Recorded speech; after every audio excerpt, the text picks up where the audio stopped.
Bismillahirrahmanirrahim. Alhamdulillahirabbil alamin wassalatu wassalamu ala sayyidina Muhammadin wa ala alihi wa sahbihi ajma'in wa ba'du. Faqad qala al-imam al-muallif rahimahullahu ta'ala wa nafa'na bihi wa bi barakati ulumihi wa ghafara lahu wa limasyaikhihi wa limasyayikhina amin. Wa iyyaka wal ghibata wan namimata, hindarilah olehmu akan berbuat ghibah, menggunjing, wan namimata dan menghasut, mengadu domba, wal iksara minal mizahi dan memperbanyak daripada canda-canda. Wajtanib saira kalamil qabihi, jauhilah akan seluruh perkataan yang buruk. Wa amsik an radi'il kalami kama tumsiku an madhmumihi, tahanlah olehmu daripada perkataan jelek sebagaimana kau menahan diri dari perkataan yang tercela. Wa tafakkar fima taqulu qabla an taqula, renungkanlah pada apa yang kau ucapkan sebelum kau berkata. Fa in kana khairan faqul, jika omongan yang bakal diomongin yang baik-baik maka ucapkanlah olehmu. Wa illa, jika tidak baik fasmut, maka diam saja. Wa qala alaihi salatu wassalam, bersabda Nabi alaihi salatu wassalam, kullu kalam ibni Adam alaihi lalahu, tiap-tiap perkataan anak manusia itu merugikan atasnya, lalahu tidak menguntungkan baginya, ila zikrallah kecuali berzikir kepada Allah, aw amran bil ma'ruf atau menyuruh berbuat yang ma'ruf, aw nahyan anil munkar atau melarang dari kemungkaran. Wa qala alaihi salatu wassalam, rahimallahu mra'an, semoga Allah memberikan rahmat kepada seseorang, qala khairan, yang berkata akan kebaikan, faghanima, maka dia dapat keuntungan, au sakata an syarrin, atau dia diam dari kejahatan, fasalima, maka ia selamat. Segini dulu jamaah sekalian yang mulia, kajian kita dalam rangka mengikuti dan meneladani akhlak Rasulullah sallallahu alaihi wasallam, bahwa kita dilarang berkata melainkan hendaknya perkataan yang keluar daripada kita punya mulut hendaknya perkataan yang baik.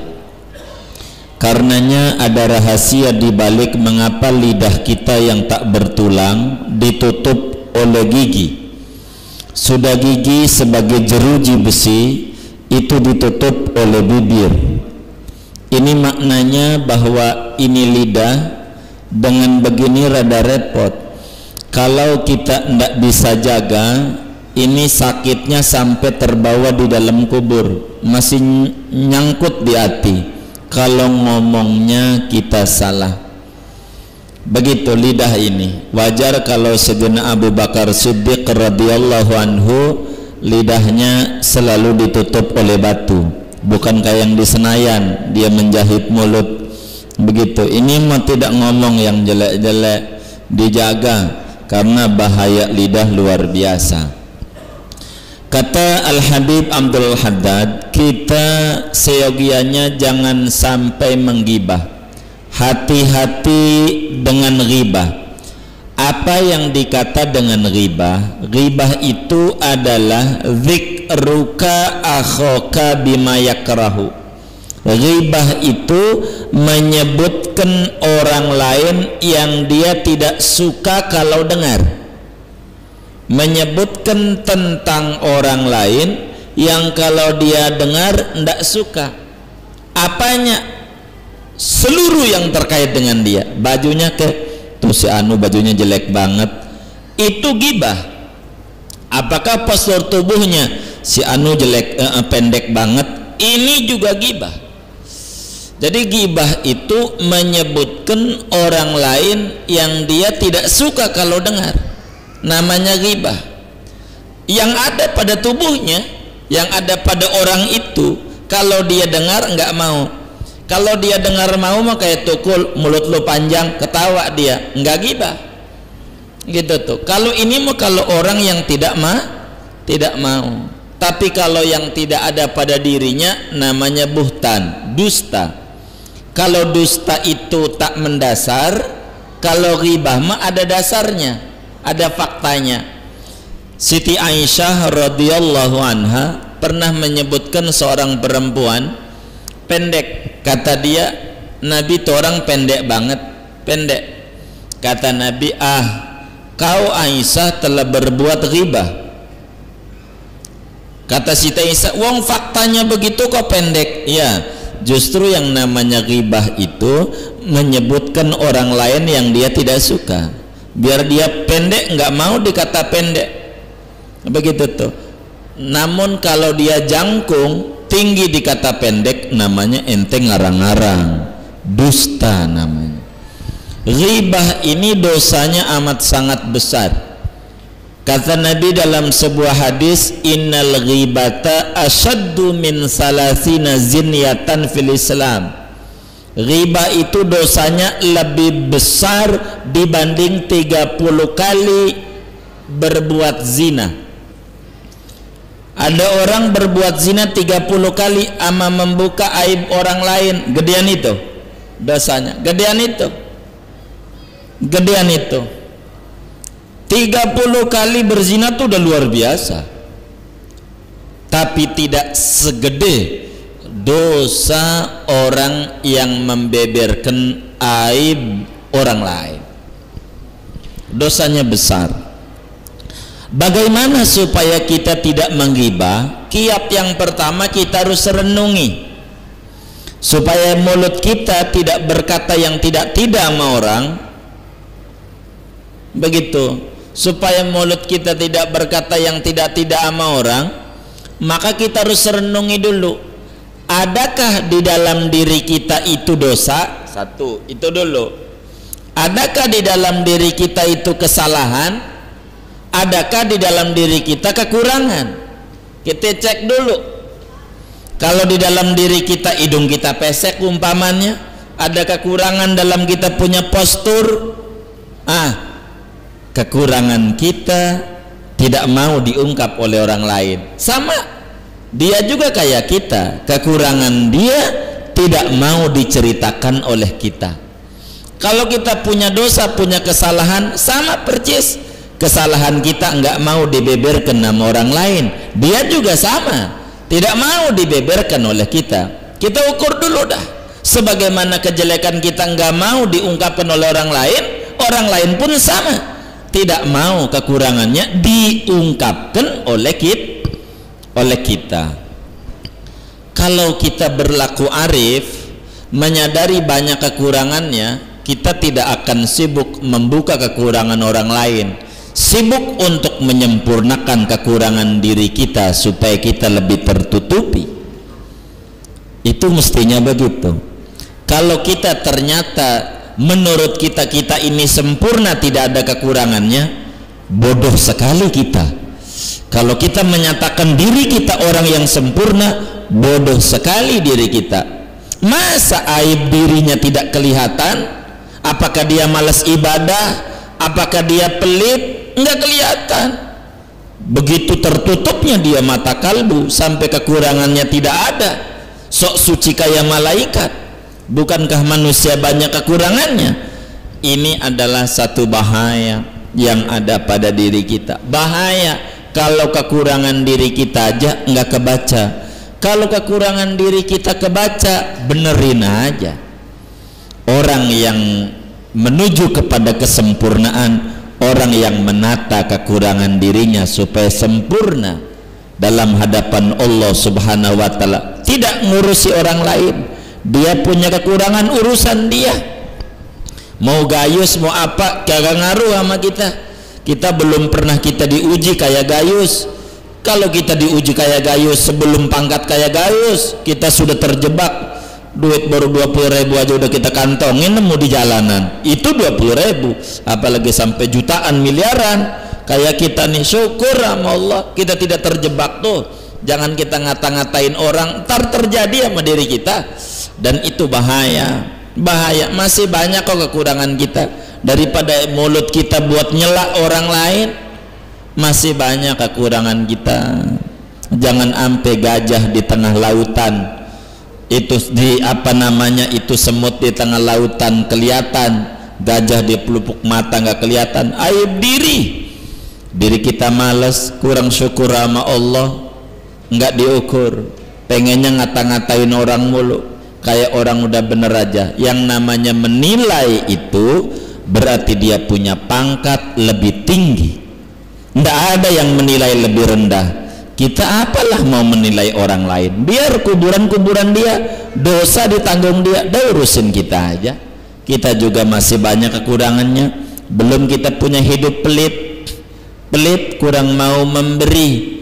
Kenapa? Wong jiwa kita ini tertutup. Kalau jiwa kita melek mau untuk kita memberi, sebab bakal sadar segala yang dimilikinya jujur adalah pemberian dari zat yang maha memberi. Karena itu ada satu kisah menarik berbicara pelit ini yang suka diungkap oleh ulama tentang dialog besar buat renungan kita hidup. Dialog besar antara uang 1.000 dengan uang 100.000. Uang 1.000 sama 100.000 asalnya sama, dari kertas. Asalnya dari kertas dan sumbernya sama. Yang nyetak itu Bank Indonesia, yang ngedarin juga dia juga Bank Indonesia. Apakah itu uang 1.000, apakah uang 100.000? Bahannya sama, dari kertas, yang ngedarin BI, yang nyetak juga BI. Ini uang sama berasalnya, sama dia dicetaknya, yang ngedarin hak edarnya sama, namun dia punya nasib berbeda-beda antara uang 1.000 sama 100.000. Lama dia 4 bulan enggak ketemu. Yang satu sumber tuh 4 bulan 5 bulan enggak ketemu nih duit 1.000 sama 100.000, padahal saudara enggak ketemu. Lama-lama ketemulah di tangan seorang anak muda, di dompetnya. Pas ketemu di dompet itu baru terjadi dialog panjang antara duit 100.000 dan duit 1.000. Dialog ribut lah ini. Kata si duit 100.000 kagetnya setengah mati, 5 bulan nggak ketemu. Kata 100.000, 1.000 lu kok bulukan, bau amis, lecek, kumel. Itu ditanya sama si 100.000, dijawab oleh 1.000, iya. Kata dia, saya ini setelah keluar dari BI ya jatuhnya di orang-orang rendahan, di tukang asongan, begitu tuh di tangan pengemis, di pedagang ikan, pedagang eceran. Jadi ya saya kayak begini, kurus, kucel, lecek, bau amis. Nah, dia bertanya sama si 100.000, kalau kau kok bagus, bersih. Kata si 100.000 itu jawab begini, dia bilang, ya alhamdulillah setelah 5 bulan keluar dari BI itu, kalau saya sih turunnya sama orang-orang bersih-bersih, sama perempuan cakep, sama orang ganteng-ganteng. Mainan saya mall, PGC, begitu Blok M Square, hotel, itu mainan saya. Sekarang aja udah saya disiapin buat tahun baruan 2012, udah disiapin saya. Jadi, dan saya jarang-jarang keluar dari dompet, makanya saya bersih, tidak bulukan, tidak apa. Begitu ya, kata uang 1.000 sama si 100.000. Dia ditanya sama uang 1.000, lo suka mampir ke tempat ibadah kagak? Dia jawab, kagak. Anak kagak pernah mampir di tempat ibadah. Kata si 1.000, ya syukur alhamdulillah kalau aneh nih biar dikata bulukan, tiap Jumat itu masuk ke masjid, masuk kotak majelis taklim, kadang anak yatim juga nyampe. Saya tidak luput, saya masuk ke itu, majelis taklim datang, masjid datang, anak yatim juga nyampe. Saya mah Jadi buat apa punya nilai besar? Biar saya tidak dipandang oleh manusia, tapi saya dipandangnya adalah nilai manfaatnya. Buat apa besar kayak lo 100.000 tidak pernah mampir ke kotak amal masjid, tidak mampir ke anak yatim? Saya mah biar kecil, saya mampir. Sebab di dalam Islam itu bu kata uang 1.000 sama 100.000 yang dinilai bukan nominalnya, tapi yang dinilai manfaatnya. Dalam Islam itu bukan seberapa banyak pendapatanmu, tapi seberapa manfaat dari apa yang kamu dapat. Di dalam Islam itu bukan seberapa banyak penghasilanmu, tapi seberapa manfaat dari apa yang telah kau hasilkan. Biar saya dikata lecek, dikata apa, tapi saya penuh manfaat. Nangis uang 100.000 tidak memiliki manfaat apa-apa, hanya buat hura-hura ke hotel, ke ini, ke itu, tapi tidak pernah mampir di kotak-kotak amal. Manusia yang baik, dia menyadari kekurangan dirinya, tidak mau menyebutkan kekurangan orang lain. Ghibah dosanya amat sangat besar, dibanding berzina 30 kali, itu aja dosanya udah besar banget. Lebih gedean membuka aib orang lain. Kadang yang lebih parah yang dibuka aib istri dan aib suaminya, kadang aib anaknya, kadang teman kerjanya, dan ini yang lebih parah dosanya. Wanamimah, kedua, kita harus menghindari penyakit berbahaya yang namanya namimah. Namimah itu adalah menghasut, mengadu domba. Namimah ini nih dibawa kemari, tanya sama si lakinya, artis lakinya, kata temennya, lo dikata-kata dia begini, bener nggak? Enggak. Kata dia begini, enggak. Baik lagi ke dia, lo kata dia begini. Itu namanya namimah. Dosanya lebih besar daripada 30 kali berzina dalam Islam. Yang kayak begitu tuh ndak boleh. Kekurangan orang lain itu ditutup, jangan dibawa ke sana kemari. Dzul wajhen, mempunyai dua muka, kemari lain, ke situ lain. Ini namimah. Bahkan terjadi peperangan gara-gara namimah. Ada satu kisah, orang beli budak. Zaman dahulu ada budak itu manusia dijual, harganya ya beda-beda antara cakep dan murah dan jelek. Nah ini dibilang sama pedagangnya jujur, bang, nih budak berapa harganya? Cakep banget, sehari ini sih nggak ada apa-apanya tuh si budak. Dia bilang harganya murah, 5 juta. Kok murah? Iya, dia punya kekurangan satu, tukang ngadu domba. Timbang ngadu domba, apa beratnya? Dianggapnya sepele. Penyakit namimah, ngadu domba tuh, menghasut tuh dianggap sepele, dianggapnya. Akhirnya dibeli aja dengan harga 5 juta. Bener aja, sesudah seminggu dia ada di rumahnya tuh hamba sahaya, dia ngadu domba sama si bininya. Dia bilang, bu sama majikan perempuan, laki ibu tuh mau kawin lagi.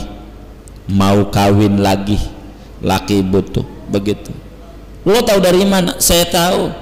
Dia habis ngobrol-ngobrol, dia tidak mau, dia habis mempelajari kesalahan yang terjadi dari Saipul Jamil.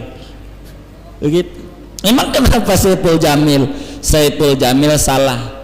Saipul Jamil bininya kecelakaan di Cipularang, makanya namanya diganti Caipul Larang, bukan Caipul Jamil katanya. Kenapa? Kurang sayang sama bininya. Makanya kata laki ibu, bagi orang-orang suami yang sayang sama bininya, kalau mau pergian jauh jangan dibawa tuh bini, bawa aja istri simpanan demi keselamatan dan keamanan nyawa istri yang tersayang. Wah, ini calon lakinya mau kawin lagi nih bu. Laki ibu bilang begitu, kata dia nih. Jadi bagaimana? Nih orang Arab itu ilmunya di jenggot. Kalau di jenggotnya itu dicukur, udah nggak ada kebesaran. Jadi bagaimana? ibu cukur aja tuh jenggot lakinya, cukur, pasti nggak akan kawin lagi. Emang dia takutnya sama jenggot. Begitu, kalau jenggotnya cukur pasti marah-marah, kagak mau tuh perempuannya, demennya dia lihat jenggotnya. Ya udah, kalau nggak percaya malam aja ibu tegur laki ibu, wes saran saya mencukur aja dia punya jenggot. Itu ama bininya, ama lakinya. Pas dia pulang lagi ke pasar, dibilang, pak, saya dengar ibu mau bunuh bapak. Yang bener, iya kagak percaya, coba aja nanti malam. Begitu tuh, kalau nggak percaya saya sih bilangin aja sayang sama bapak, karena saya dibeli sama bapak, saya bilangin aja. Woi, kurang ajar juga bini saya mau bunuh saya. Malam-malam lakinya pura-pura kalau gua tidur dibunuh. Begitu, bininya ngintip aja kapan dia tidurnya, jenggotnya mau dia apa? Mau dicukur. Ini lakinya pura-pura tidur, dia senggol-senggol, diam aja, bener aja sama bininya, udah bawa pisau, ketahuan sama lakinya, dibunuh bininya. Gara-gara apa? Diadu domba. Diadu domba sama si bininya, dibilang lakinya mau kawin lagi. Begitu tuh ilmunya berjalan, kawin lagi, dicukur jenggotnya sama lakinya, bininya mau bunuh. Kan ini namanya namimah, ngadu domba. Ini dosanya besar, tidak bakalan masuk surga orang yang tukang ngadu domba. Jangan dibawa ke sana kemari. Itu muslim harus dijaga dia punya mulut, jangan sampai mengadu domba. Pun juga jangan terlalu kebanyakan bercanda, tidak ada wibawa bagi hidup. Kata Al-Habib Al-Haddad, kalau mau ngomong pikirin dulu dah. Muslim yang baik kalau mau ngomong jangan asal jeplak, pikirin dulu. Kalau yang bagus omongin, yang bakal nyakitin gak usah. Sebab Rasulullah Sallallahu Alaihi Wasallam dalam hadis riwayat Imam Tirmidzi dan Imam Ibnu Majah, kata baginda Rasul Sallallahu Alaihi Wasallam, kullu kalam ibni Adam alaihi. Orang kalau ngomong bakal bahaya, tidak ada mengandung manfaat omongan itu, kecuali kalau omongan itu isinya nasihat, isinya melarang orang dari kemungkaran, isinya zikir, itu baca Quran, itu baru yang bagus. Selebihnya merugikan. Jangan apa aja diomongin, jangan, nggak boleh. Kekurangan rumah tangga kita jangan diomongin, itu tetangga kita ngendus karena ada asap yang keluar dari rumah. Selesaikan perkara itu di rumah. Harus jadi baiti jannati, rumahku adalah kedamaianku. Jangan rumahku nari, tempat kita ribut sama bini, ribut melulu di rumah. Ini adalah sesuatu yang tidak baik. Begitu tuh. Karena itu kata Nabi dalam hadis yang lain, rahimallahu mra'an, Allah berikan rahmat sama seorang anak manusia muslim yang berkata yang baik. Dia dapat keuntungan. Kalau kita ngomong yang baik, dapat keuntungan. Dari yang kita omongin, orang ikuti, dapat ganjaran. Atau kalau bakal ngomong jelek, dia tahan, dia punya lidah, bakal selamat. Dah, kita nggak usah pikirin, biarin orang di sana mau lagu apa ke lagu apa ke urusan dia. Dia korupsi, dosa dia.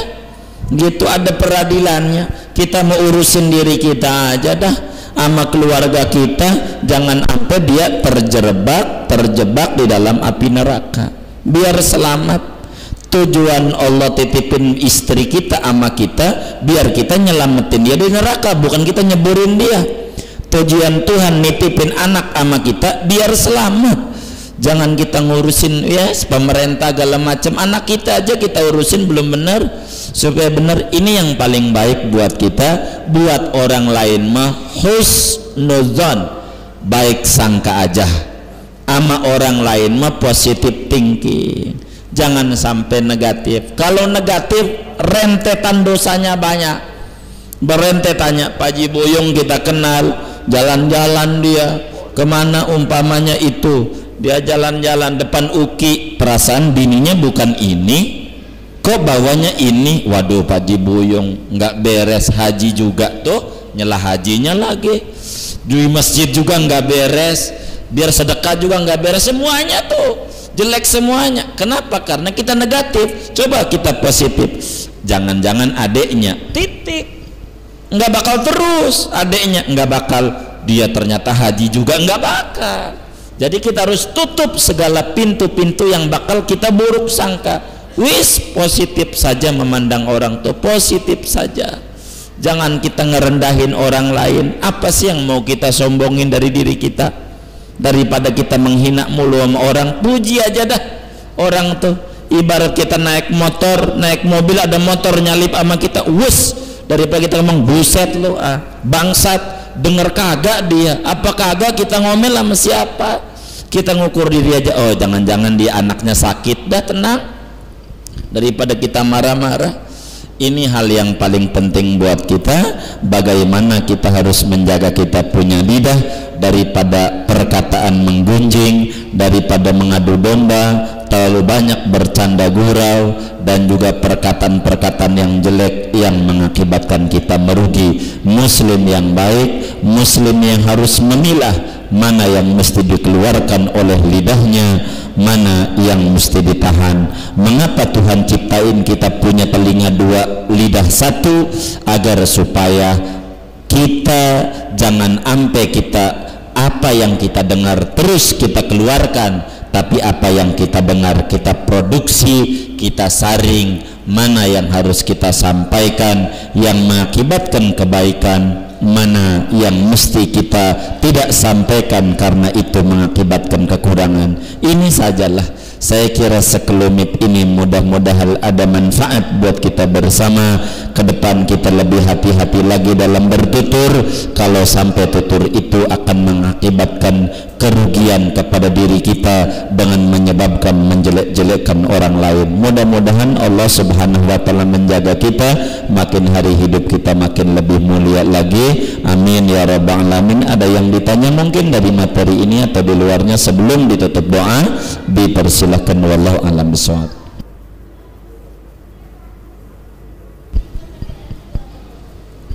Hanya mensikapi tadi mengenai masalah uang. Maksud saya, kita mau ambil contoh, seandainya kita tuh butuh atau kita punya barang, gampangnya kita punya tanah, kita jual, terus sudah saya tawar-tawarkan kepada seseorang siapapun, nggak pada mau beli. Lah terus terpaksa situ ada orang yang punya duit, tapi orang yang punya duit itu istilahnya dia hasil dari yang nggak halal, misal korupsi atau judi atau yang lain-lain.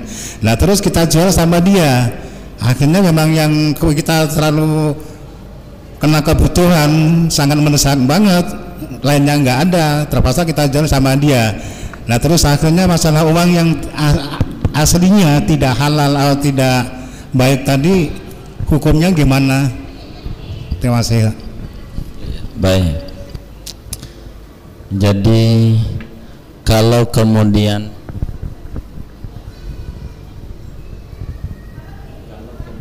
kita menjual sesuatu kepada orang lain,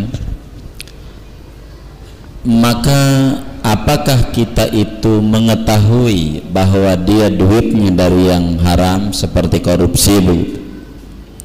Kalau kita tahu dia duitnya dari korupsi, ya sebaiknya jangan dijual sama dia, masih banyak jalan.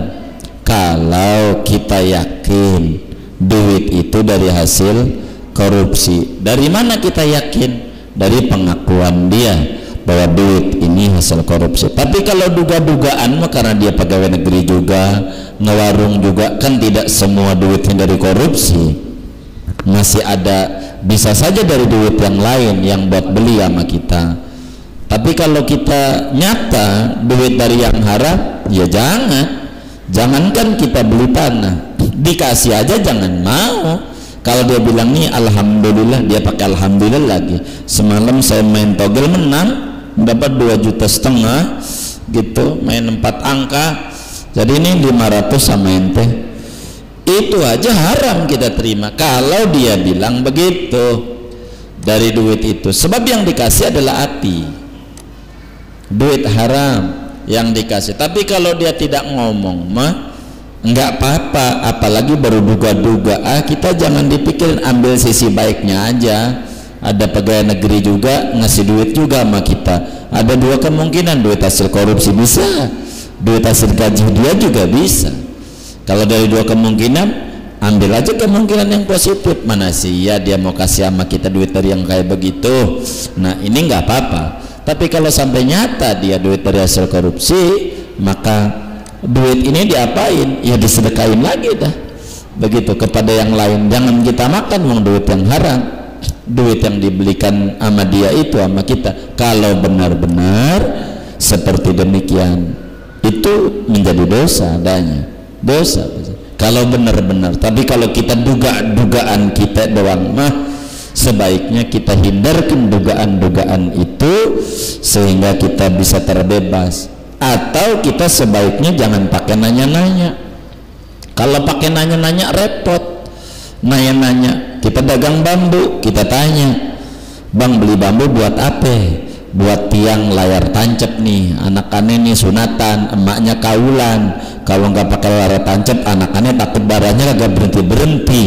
Nah kita kan bilangnya buat begitu. Layar tancap identiknya mabukan segala macam, jadi dosa. Nggak usah kita tanya, jual aja dah begitu. Jangan jadi menjadi susah sama kita. Karena itu kalau kita masih sebatas dugaan, masih banyak keihtimalan. Namun kalau bisa diyakini benar dia ngomong begitu, sebaiknya jangan kita jual sama dia. Kurang lebih begitu, wallahu a'lam. Ada lagi Pak?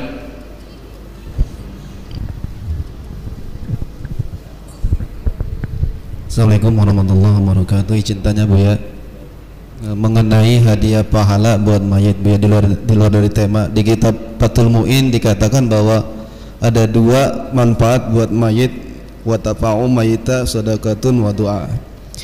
Kemudian di dalam pendapat yang masyhur, Imam Nawawi di dalam syarah Muslim mengatakan bahwa untuk amma qiratul faqad qala Nawawi Sahih Muslim masyhura min Hajim Syafi'i annahu la yasilu sawabuha ilal mayit, annahu la yasilu sawabuha ilal mayit. Jadi gimana nih Bu ya? Tolong penjelasannya. Baik. Di dalam kitab Fathul Mu'in itu ada satu keterangan tentang hal-hal yang manfaat sama mayit. Di antaranya sedekah. Sedekah itu membawa manfaat sama mayit. Banyak hal yang memberikan manfaat kepada orang yang sudah meninggal. Justru di sana akan terukur baktinya seorang anak sama orang tua ketika orang tuanya sudah meninggal. Secercah apapun, sedikit apapun yang dia infakkan bakal bernilai besar di mata orang tuanya, karena dia sudah tidak berdaya, tidak bisa bersedekah dan lain sebagainya. Singkatnya, ada satu pendapat berbicara baca Quran. Apakah baca Quran ini sampai pahalanya kepada mayit? Ini baca Qurannya, baca Quran kayak kita baca Yasin. Ini di dalam mazhab Syafi'i ada 2 pendapat. Dalam mazhab Syafi'i ada 2 pendapat. Satu pendapat mengatakan tidak sampai, sebagaimana Imam Nawawi nukilkan di dalam kitab Al-Minhaj, syarah daripada Sahih Muslim. Syarah Sahih Muslim Al-Minhaj itu pendapat, dan pendapat itu dhaif.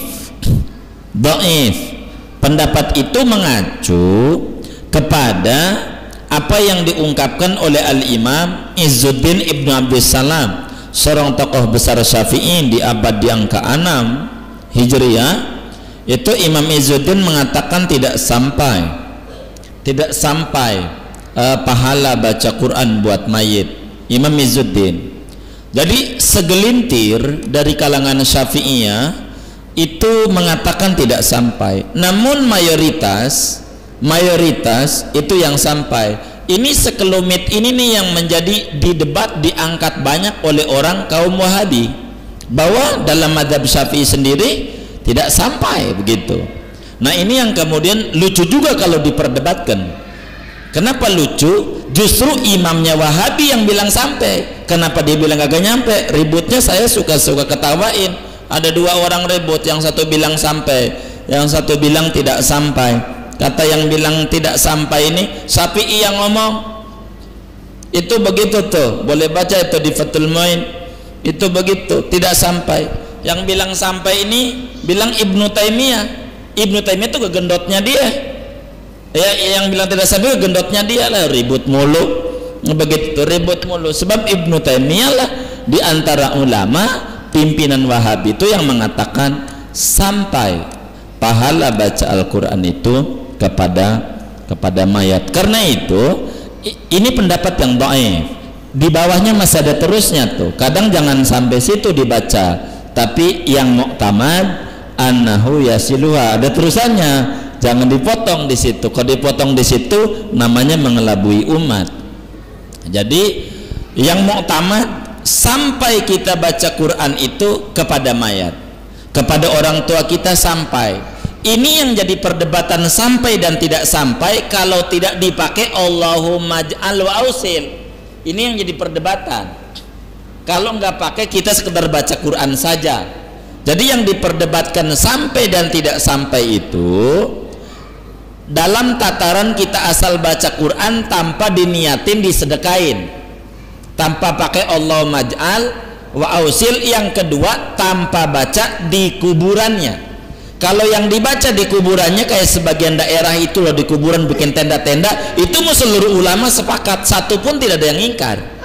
Sebab manakala Al-Quran itu dibaca, rahmat itu turun, otomatis masuk kepada mayit, itu sepakat. Begitu juga dengan Allahumma ij'al wa ausil, wong ini mau doa.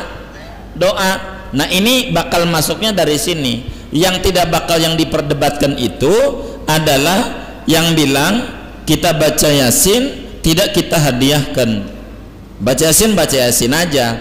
Ini ada yang bilang sampai, ada yang bilang tidak sampai. Tapi yang bilang tidak sampai ini minoritas, bisa dihitung dengan jari. Imam Izzuddin Ibn Abdul Salam pada waktu wafat meninggal 3 hari dimimpi oleh muridnya yang bilang tidak sampai itu sama muridnya, dan bisa dibaca di Syarah Fathul Muinnya I'anatut Talibin kisahnya pada bab itu. Di sana ceritakan bahwa sesudah 3 hari Imam Izzuddin meninggal, dimimpi oleh muridnya, ditanya, Tuan, ma fa'alallahu bik, diperlakukan apa sama Allah? Dikubur. Dia jawab, aduh saya sih dosa sih diampuni sama Allah, cuman saya sedih. Kenapa sedih? Kagak ada yang kirim doa maneh, sebab aneh fatwanya kagak nyampe, jadi kagak ada yang ngirimin.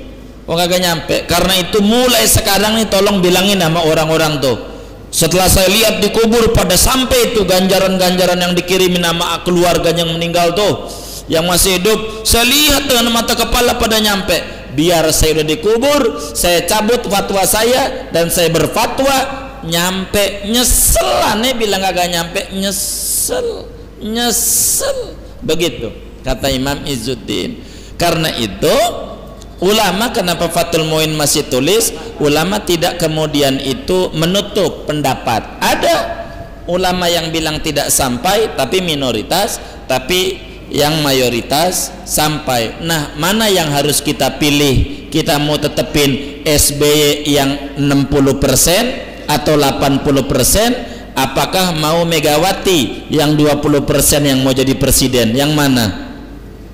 Yang 20? Yang 60? Begitu. Yang 20 jangan angkat menjadi presiden lagi. Ini pendapat kalah, tidak banyak. Sebab mau diadu dengan di Sahih Bukhari, di dalam kitab Sahih Bukhari Nabi katakan di sana, kata Nabi, murra anna Rasulullah sallallahu alaihi wasallam marra bi qabraini, bahwa Rasulullah SAW pernah lewat di 2 kuburan. Nah kata Nabi, kedua-duanya ini disiksa di dalam kubur, kedua-duanya tuh disiksa. Wa ma yu'adzabani bikabirin, tidaklah kedua-duanya disiksa dengan sesuatu yang besar, dianggap kecil. Singkat saja, yang satu disiksa gara-gara menamimah, ngadu domba, yang satu disiksa gara-gara kencing nggak bersih ceboknya. Akhirnya Nabi minta pelapa kurma 2, tolong ambilin pelapa kurma yang masih basah 2. Kagak ketemu sahabat, ketemunya 1. Akhirnya 1 dibelah 2 sama Nabi, yang 1 ditancepin di si A, yang 1 di B. Ditanya sama sahabat, ngapain ya Rasul? Baginda Rasul sallallahu alaihi wasallam menjawab, dibilang kata Nabi, innahu la yukhaffifu ma ala sahibaihima malam yabasa. Sesungguhnya ini pelapa kurma bakal meringankan siksa kepada kedua penghuni kubur ini selama belum kering. Sebab kalau masih basah, pelapa kurma itu kayak bunga-bungaan, selama belum kering bertasbih, dan tasbihnya itu bisa meringankan daripada azab kubur. Orang yang di kubur itu memang betul-betul ahli diazab, berhak diazab begitu. Yang menjadi satu pertanyaan, pelapa kurma itu tidak ada akalnya, tidak ada sambungannya. Apakah sambungannya jaringan Indosat, apa Telkomsel? Pokoknya kata Nabi, ini ngeringanin, timbang ditancepin doang, ngeringanin siksa kubur. Itu baru pelapa kurma. Tinggal muslim dia punya logika. Bagaimana bila ayat suci Al-Quran yang keluar dari pribadi muslim nyampe apa kagak? Ama pelapa kurma tinggian mana muslim? Ayat Quran itu aja nyampe bisa ngeringanin pelapa kurma, apalagi ayat Al-Quran. Karena itu kata rajanya Wahabi, yakni Syekh Muhammad bin Abdul Wahhab, di dalam kitab beliau Ahkam Tamannil Maut, ketika beliau ditanya, sampaikah pahala kepada orang yang meninggal? Kalau aneh sih tiap hari, kalau baca kulhu ganjarannya buat bapak aneh. Itu rajanya Wahabi. Yang Wahabi bilang kagak sampai tuh ngajinya kagak terus. Saya kagak ngerti apakah Muhammad bin Abdul Wahhab orang Jati Bening atau Rawa Bening yang mainnya itu main batu doang, kagak ngaji terus. Kalau dia ngaji terus bakal ketemu pimpinannya, nyampe. Rugi kalau kita tidak kirim doa buat orang tua kita, rugi. Bahkan salah satu yang membuat rezeki kita seret karena kita kurang mendoakan sama orang tua kita. Namun ulama ditulis pendapat yang bilang tidak sampai, karena ulama itu tidak boleh menutup mata. Kayak kita, PKI harus diterangkan, diputar filmnya itu pada tanggal 30 September 30 SPKI.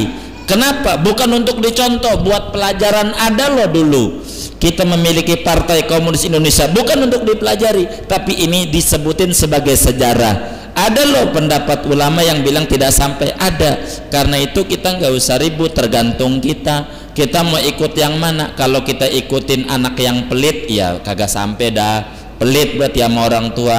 Masa sama orang tua disamain sama kayak saya punya tetangga saya itu punya anjing, pas mati dikubur aja, kagak ditahlilin, kagak diapain, kagak diasinin. Tetangga saya boleh lihat itu di Bintaro, 3 rumah dari rumah saya itu tetangga saya punya anjing Cina, Yusuf Sakur namanya. Itu pas mati nggak diapa-apain, nggak ditahlilin, nggak di7 hariin, kagak. Masa orang tuanya disamain sama anjing tetangga saya? Kurang ajar banget sama orang tua. Mulia manusia mah mulia.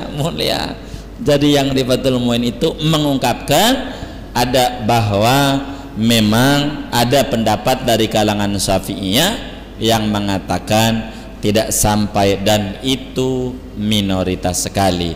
Yang mayoritas sampai itu ada di terusannya itu.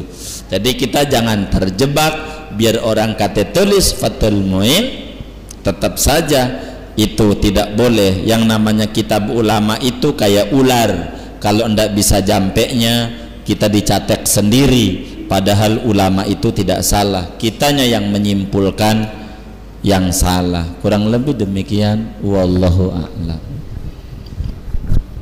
Jawab sekalian, kita baca Fatihah, duduknya kita di majelis ilmu, mudah-mudahan menjadi sabab dosa-dosa kita diampuni oleh Allah Subhanahu wa taala. Allah berikan kita rahmat yang banyak, sehingga dengan rahmat itu hidup kita makin terarah, umur kita makin terukur. Allah berikan kita keberkahan dalam segala usaha-usaha kita. Allah berikan kita dikabulkan segala hajat-hajat kita. Allah angkat derajat kita, keluarga kita, anak-anak kita makin hari makin dekat dengan Allah Subhanahu wa taala, makin hari makin mengerti kemana tujuan hidupnya. Mudah-mudahan akhir hayat kita ditutup dengan keadaan husnul khatimah.